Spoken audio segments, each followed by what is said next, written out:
तो नमस्कार, जय हिंद, वंदे मातरम साथियों। आज मैं एक ऐसे विषय पर चर्चा करने के लिए आप सबके सामने उपस्थित हुआ हूँ जिसकी बारे में हम लोग चर्चा बहुत पहले से ही कर रहे हैं। बात कर रहा हूँ मैं CGPSC जो रिज़ल्ट जारी हुआ है, जिसकी चर्चाएं आए दिन हम सोशल मीडिया के माध्यम से जो भर्ती है, जो पारदर्शिता को चल रही थी CGPSC को लेकर,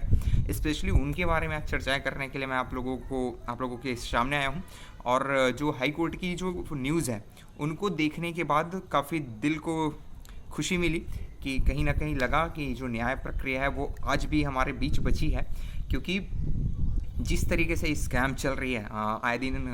लास्ट कुछ दिनों पहले मैंने अपना स्टेटस ये सोशल मीडिया में शेयर किया था, जिसे CG पब्लिक स्कैम कमीशन जिसे मैंने कहा था, और पब्लिक स्कैम कमीशन का नाम दिए थे जिसे हम लोगों ने मिलकर। तो फाइनली कल जो हाई कोर्ट की जो रिपोर्ट आई है उसमें 18 लोगों की जो ज्वाइनिंग लेटर है, या फिर ये बोले कि उनकी जो नौकरी है उनको रोक दिया गया है, उन लोगों को ज्वाइनिंग देने से मना कर दिया हाई कोर्ट ने। बात कर रहा हूँ मैं दोस्तों CGPSC भर्ती Chhattisgarh state public service commission की, जिसमें चेयरमैन सेक्रेटरी के बच्चों का जो चयन है उसको हाई कोर्ट ने अप्रत्याशित बताते हुए PSC में गड़बड़ी करने पर जो पूर्व मुख्यमंत्री और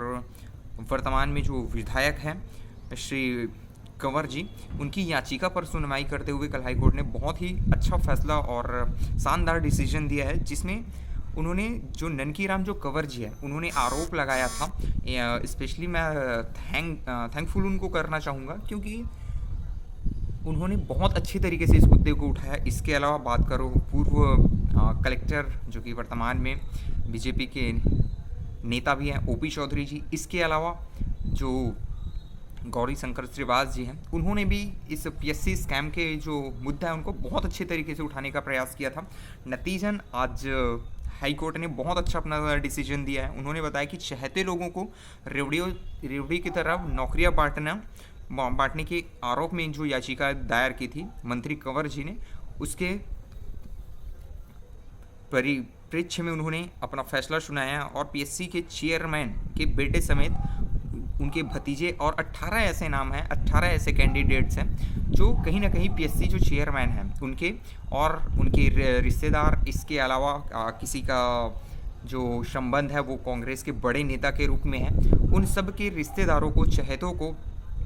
नौकरियां देने का आरोप लगातार लगा रहे थे। और सोशल मीडिया में मांग भी उठ रही थी और कहीं ना कहीं जो भर्तियां हो रही थी उस पर ज़रूर बात होनी चाहिए थी, और वो फाइनली वो बात हुई। और कल हाई कोर्ट ने इनकी जो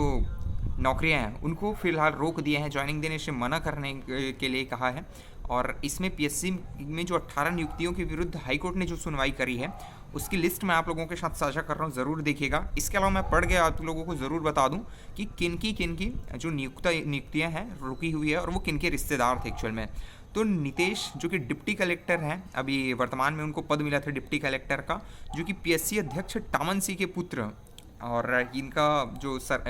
उजागर हुआ जो स्कैम है वो, क्योंकि इन्होंने PSC चेयरमैन है टामन सिंह जी, उनका सरनेम को छुपाया था, इन्होंने केवल नितेश डाल दिया था। और दूसरी है साहिल जो कि DSP बना था, टामन सिंह के बड़े भाई के पुत्र हैं। टामन सिंह जो PSC चेयरमैन है, हाल में ये भी रिटायर हुए हैं, उनके बड़े भाई के पुत्र, मतलब इनके भतीजा थे। इसके अलावा निशा कोसले डिप्टी कलेक्टर, टामन सिंह के पुत्र नितेश की पत्नी,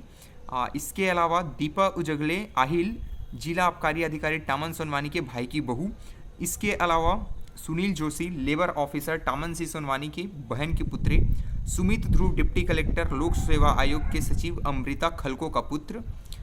निखिल खलको डिप्टी कलेक्टर लोक सेवा आयोग के सचिव अमृत खलको का पुत्र, साक्षी ध्रुव डिप्टी कलेक्टर बस्तर नक्सल ऑपरेशन के DIG ध्रुव की पुत्री, प्रज्ञा नायक डिप्टी कलेक्टर कांग्रेस नेता के OSD के रिश्तेदार की पुत्री, प्रज्ञा नायक डिप्टी कलेक्टर कांग्रेस नेता के OSD के रिश्तेदार का पुत्र, अनन्या अग्रवाल डिप्टी कलेक्टर कांग्रेस नेता की पुत्री, शशांक गोयल डिप्टी कलेक्टर कांग्रेस नेता सुधीर कटियार का दामाद, भूमि कटियार डिप्टी कलेक्टर कांग्रेस नेता सुधीर कटियार की पुत्री, खुशबू विजौरा डिप्टी कलेक्टर कांग्रेस नेता के OSD की साढ़ू भाई की पुत्री, स्वर्णिम शुक्ला डिप्टी कलेक्टर कांग्रेस नेता राजेंद्र शुक्ला की पुत्री, राजेंद्र कुमार कौशिक कांग्रेस नेता का पुत्र मीनाक्षी गणवीर, डिप्टी कलेक्टर गणवीर की पुत्री जो कि टामनसी के साथ रहती थी। तो इस तरह से साथियों मैंने 18 नाम आप लोगों को गिनाए हैं, और इन 18 नाम में एकदम दिलचस्प बात ये है कि ज़्यादातर है कि लगभग 3 से 4 जो रिश्तेदार हैं, बात करें टामन सिंह सोनवारी की। इसके अलावा जो लोक सेवा आयोग के सचिव हैं अमृता खलको, उसके रिलेटिव्स, इसके अलावा कांग्रेस नेता के ओएसडी के जो रिश्तेदार हैं, उनके पुत्र, उनकी पुत्री, उनके, इसके अलावा जो कांग्रेस के नेता हैं सुधीर कटियार जी, उनके दामाद, उनकी पुत्री को भी यहाँ पे आप लोग डिप्टी कलेक्टर के रूप में देखने वाले थे अगर अभी तक इन लोगों की हाई कोर्ट ने नियुक्तियाँ नहीं रोकी होती तो। इसके अलावा है कांग्रेस के नेता राजेंद्र शुक्ला और कांग्रेस नेता का पुत्र और गणवीर की पुत्री जो टामनसी के साथ रहती थी, उन सब का 18 लोगों को नियुक्ति पत्र यहाँ पे हाई कोर्ट ने रोका है। और ये बहुत अच्छा फैसला है, कहीं ना कहीं इनकी जांच ज़रूर होनी चाहिए, जिससे आने वाले जो एस्पिरेंट्स हैं, जो तैयारी कर रहे हैं लोगों हैं, उसमें एटलीस्ट ये बची रहे कि नहीं यार, आज भी हमारे जो प्रशासनिक व्यवस्था है, जो शासन प्रशासन है, जो संविधान है, उस पर कहीं ना कहीं भरोसा बना रहेगा इससे। अदरवाइज़ अगर ये नियुक्तियाँ हो जाती तो जहाँ तक है कि कानून पर से लोगों का भरोसा उठना, और स्पेशली हम जैसे एस्पिरेंट्स को जो तैयारी करते हैं, उनका इन सब से भरोसा उठना लाजमी था। तो बहुत मैं खुश हूँ इस फैसले से हाई कोर्ट के। बुधवार को भी इनकी फिर से बहस होगी, फिर से सुनवाई होगी, जिसमें सीजे ने एक पूछा अधिकारी के 4-5 रिश्तेदारों का चयन कैसे हो गया। वास्तविकता में सोचने वाली बात है साथियों, जिसे हम 5, 6, 7 इवन किसी ने 8-10 अटेम्प्ट करने के बाद ये निकाल पाते इस एग्ज़ाम को, उन्होंने किसी एक ही रिश्तेदार के 4-5 इवन टामन सिंह सोनवानी के 7 से 8 रिश्तेदारों का हुआ है इसमें। तो इन सब के बारे में सीजे ने पूछा है, चीफ जस्टिस ने पूछा, चीफ जस्टिस ने डिवीज़न बेंच की पीएससी से भी इनका जवाब मांगा है, और जवाब मांगा है तो बुधवार को इनकी सुनवाई होगी।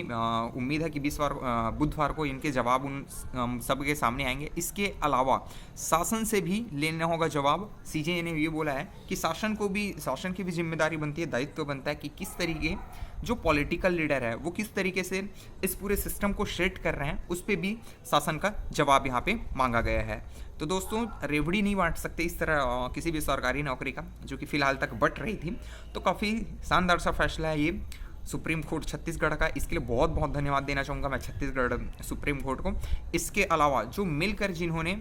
इस काम को करने के लिए अपना हाथ बटाया, आगे आए, विपक्षी नेता ननकीराम कंवर जी हो गए, ओपी चौधरी जी हो गए। इसके अलावा बात करूं गौरी शंकर शेरवाज जी, जिन्होंने इस मुद्दे को बहुत ही प्रत्यक्ष तरीके से और एकदम तगड़े तरीके से वेटेज के साथ उठाया है। और इसके अलावा आप सभी जो एस्पिरेंट्स हैं, स्पेशली आप लोगों का बहुत बड़ा कंट्रीब्यूशन है इस मुद्दे को उठाने के लिए। तो बहुत ही मैं खुश हूँ आप सभी को लोगों के लिए और खुद के लिए, और special thanks for high court Chhattisgarh. तो मिलते हैं दोस्तों नेक्स्ट वीडियो में अगली खबर के साथ। तब तक के लिए जय जोहार, जय छत्तीसगढ़, जय श्री राम।